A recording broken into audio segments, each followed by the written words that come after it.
তার ভালো লাগতো না, সহ্য হতো না পড়াশোনার ঝামেলা।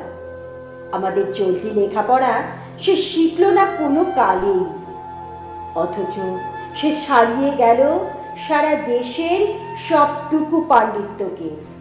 কেমন করে? সে প্রশ্ন আমাকে করো না। বড় মানুষের মধ্যে গরিবের মতো মানুষ, তাই বড় হয়ে সে বড় মানুষ না হয়ে মানুষ হিসেবে হলো অনেক বড়। কেমন করে? সে প্রশ্ন আমাকে করো না।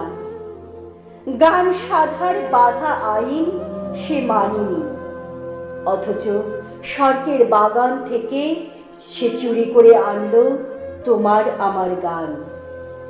কবি সে, ছবি আঁকার অভ্যাস ছিল না ছোট বয়সে, অথচ শিল্পী বলে সেই পেল শ্রেষ্ঠ শিল্পীদের সম্মান। কেমন করে? সে প্রশ্ন আমাকে করো না।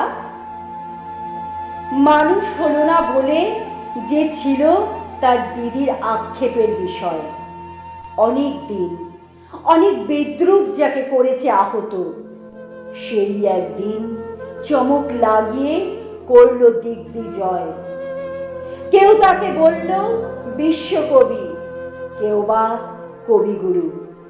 উত্তর দক্ষিণ পূর্ব পশ্চিম চারিদিক করল প্রণাম। তাই পৃথিবী আজ অবাক হয়ে তাকিয়ে বলছে, কেমন করে? সে প্রশ্ন আমাকে করো না। এ প্রশ্নের জবাব তোমাদের মতো আমিও খুঁজি।